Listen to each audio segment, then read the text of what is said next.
We're still in chapter 6, mission number 6, the famed 48 ways, and we are up to way number 22. This is the 48 ways to wisdom.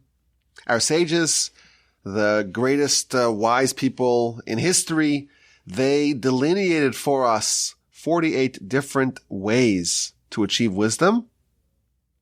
And way number 22 is erech apayim, which means slow to anger. This does not mean anger management, which is when someone is angry, how to behave, how to curb the full effect of your anger. But instead it means to be slow to anger. Life, as we know, can be very frustrating. Not everything always goes our way. People irritate us, and we tend to react. And you say a snide comment, you say something hurtful, you lash out, you scream.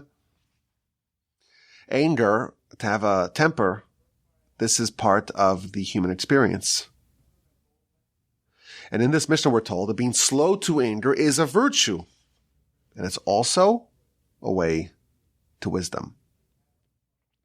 Now, it's interesting, it does not talk about the elimination of anger. It also does not refer to someone being apathetic. A person could be totally oblivious to the world around them, totally insensitive, uncaring, and calloused. Someone like that is not being addressed in our Mishnah. If you just don't care about someone, if you don't care about something, if things don't bother you because you're just in a different world, that's not the virtue of being slow to anger. Being slow to anger, anger suppression, that's referring to a person who has self-control. Yes, they care, and yes, it bothers them, and yes, it irritates them, and yes, they're very sensitive to what's happening around them, but they maintain a granite self-control. When you're sensitive, when it does bother you, yet you maintain your cool, that is the quality of erech apayim, of being slow to anger, and that is a way to wisdom. Now, we typically think of wisdom as something which is intellectual. And anger, none of us think that that's a virtue. And we all admire people who remain cool and level-headed and don't lash out and don't have outbursts. But that's a midah, that's a characteristic, that's a trait. What does that have to do with wisdom? It's not immediately evident. So I think, just on a basic level, anger is impulsivity. When someone lashes out, when someone screams, when someone yells, when someone throws stuff, that's not a decision that they make rationally, as if like, okay, let's go through the matrix of cost-benefit analysis. What's the proper way to react? That's not anger. Certainly not quick anger. Anger is an instinct. It's a knee-jerk reaction. So anger is rooted in impulsivity. And impulsivity is the opposite of what we need for wisdom. Think about it. What is wisdom? Where you approach a subject with active thinking, not reactive behavior. Wisdom is the result of engaging in knowledge and wisdom in a methodical process. And if someone is quick to get angry, that means that they are very impulsive. And someone like that, impulsivity, it's not the right trait that you need to achieve wisdom. Now, it's also noteworthy, it doesn't say that a person does not get angry. Erech apayim means slow to anger. It means when a person does get angry, it's not impulsively. It's not reactionary. Maybe there are times that it's appropriate to get angry. After all, we've seen the Torah, even though, of course, the Torah, when it uses descriptions of God, finite descriptions of the infinite, it's not literal. The Torah often anthropomorphizes God, and we, of course, are trained to know that that's just speaking to us in the language that we understand. But God gets angry. Even Moshe gets angry in the Torah. So maybe there is a time, there is a place, there is a context where it's appropriate to get angry. But even if you ought to get angry, don't do it fast. Do it slowly. Do it with a plan. Do it with some calculation. The Talmud tells us that when a Torah scholar gets angry, it's actually the Torah, the fiery Torah, that's getting angry inside of them. What this means is that there's a form of managed anger. Anger can be very instructive. You want to teach a child or a disciple or a pupil or a charge something. So you could maintain a posture and external representation of anger, even though inside you're very cool, you're very calm. You can use anger as a way of messaging. And therefore, when a Torah scholar, someone who's trained to avoid impulsivity, when they get angry, it's not them it's angry, it's the Torah. Meaning the instructive element of the Torah is getting angry. It's a two-faced anger. Inside, the person has not lost control, but they present themselves externally in a way that's beneficial for the recipients. They present themselves with manufactured wrath. So that's slow to anger, meaning that there's no impulsive, reactionary anger, but there can be under the right context, in the right circumstances. Now, there's a deeper point here. Why does a person get angry in the first place? What's the root of anger? The root of anger is when things don't go your way. What does that mean? It means you have your way, the way things ought to be, and something deviated from the way things ought to be. You have your view. You have your plan. You have the way things are supposed to go, the way you envision. And you are inflexible to deviations from that plan. At its root, a temper, being angry, lashing out, is the result of having only one way of viewing things and not being able to see the other side of any issue. When a person's consumed in their own way to the exclusion of any other way, that's when they get angry. But if you think about it, what do you need to achieve wisdom? You want to understand Torah. What does that mean? It means that you are opening yourself up to God's way. The definition of the pursuit of wisdom is to embrace ideas and things that you wouldn't think of on your own, even things that may contradict your own way of thinking. And thus, learning to be slow to anger is the same process as learning how to achieve the means to wisdom. Because both of them are about being flexible, being open, being receptive to hearing other perspectives. When a person is so limited in only seeing the world one way, they encounter wisdom and they're unwilling to change their own way, their own way set in stone, and they'll find a way to shoehorn whatever they learn into their pre-existing framework. And we know when it comes to Torah, that's the worst thing in the world. You take the Almighty's Torah and you twist it so that it can be compatible with your will. That's the exact opposite of what Torah is intended to do to us. It's designed to help modify and upgrade our worldview and to make our worldview compliant and in line with the Almighty's, not the other way around. Torah is there to reform the way we think. And when someone says, I'll change God's way of thinking to make it compatible with me, that's a grave violation. So trying to alter the Torah to suit your pre-existing reality is the precise opposite approach. And a person who is so consumed with their own way of thinking, that will be manifested both with anger, when things don't go their way, and they won't be able to achieve wisdom, because to achieve wisdom, you have to be exposed, you have to train yourself to other ways of thinking. And of course, there are many other benefits to being slow to anger.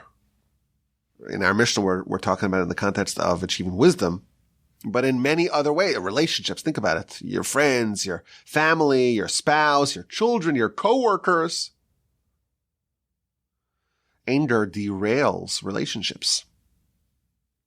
It's not great for your health either.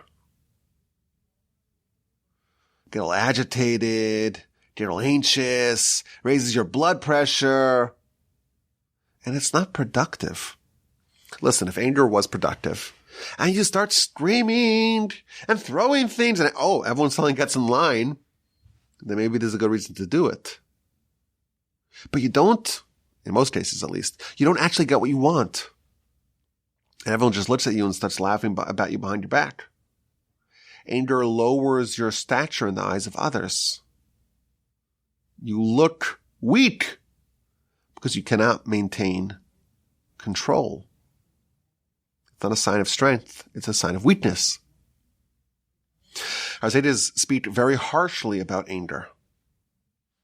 Anyone who gets angry, it's the equivalent of them doing idolatry. When someone acts impulsively, they are bowing to a foreign master. We have the Almighty telling us how to behave. That's what a believer lives by. And when someone gets angry and they start to behave in a way that deviates from the will of God, in effect, they are following a different master. On a philosophical level as well, if you believe in God, but seriously, then you know that the child who breaks a dish or smashes a vehicle with a baseball bat, which may or may not have happened to us a few times, or someone cuts you off, or someone does something wrong to you, if you really believe in God, you know that that did not happen against the will of God. And therefore, maybe the Almighty wants you to have a little bit of pain. Did you ever consider that? If it's from God, why are you so mad, bro? Why are you so angry? This is what the Almighty designed for you, and we don't know why, but we know for sure that something that happens to you, there's a reason why it happened to you. And thus, when a person gets hopping mad, it's like they're doing idolatry because they're repudiating faith. Who did that to you? Who caused that misfortune to you? Why did that bad thing happen? Ultimately, it's because of God. And if you get angry, you're demonstrating, you're manifesting with your behavior that you have a different viewpoint. The Talmud speaks about anger as a portal for the Yetzer Hara. The Yetzer Hara never tells a person, go do idolatry. That's not the opening proposition of the Yetzer Hara. It always starts off with anger. When a person gets angry, that's the beginning of the dominion of the foreign god over them. And it starts small. But it starts with anger, and eventually the Yetzer Hara gets more and more of a control over the person's heart, and eventually they will do idolatry. There's a progression. The Talmud tells us, the book of Shabbos, page 105b. First, you act irrationally because of anger. And that's the evicting of God from within you. And once you start like that, you become submitted to the Yetzer Hara and you begin to obey its directives in almost a religious manner. And thus, anger serves as a portal of the Yetzer Hara, of the evil inclination, into man. And therefore, the Talmud tells us, a person who gets angry, all manner of Gehenom will befall that person.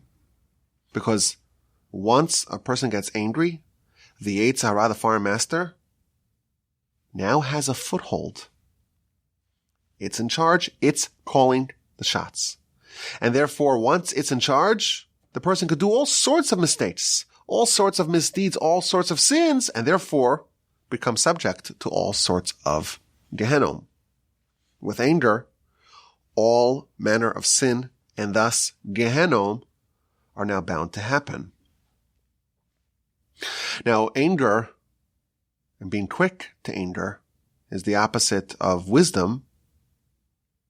And this applies across the board. The Talmud tells us that there are 3 times when Moshe got angry.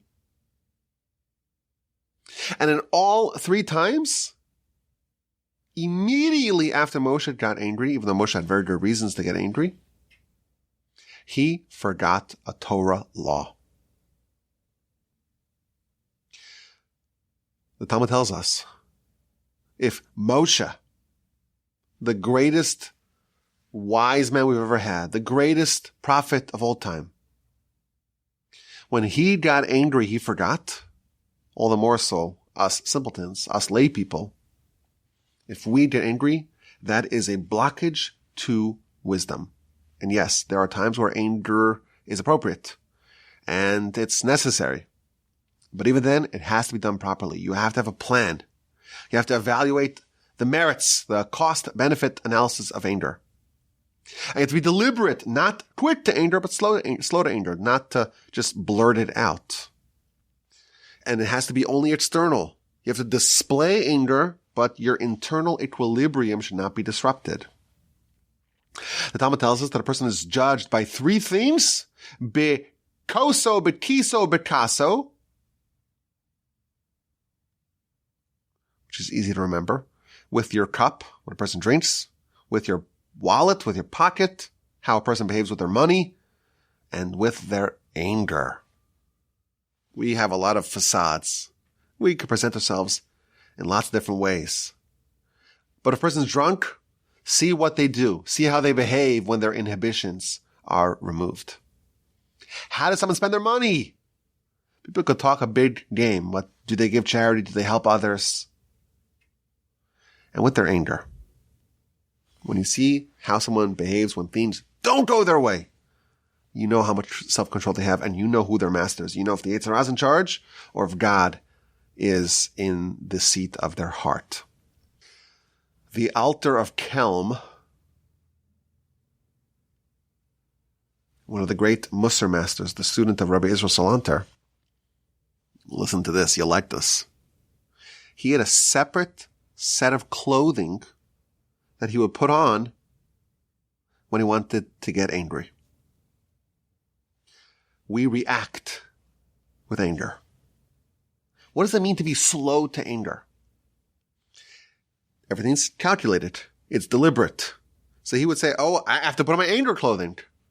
He would disrobe, put on the special anger clothing. Okay, now it's time. Now it's appropriate for me to present myself with a posture of anger.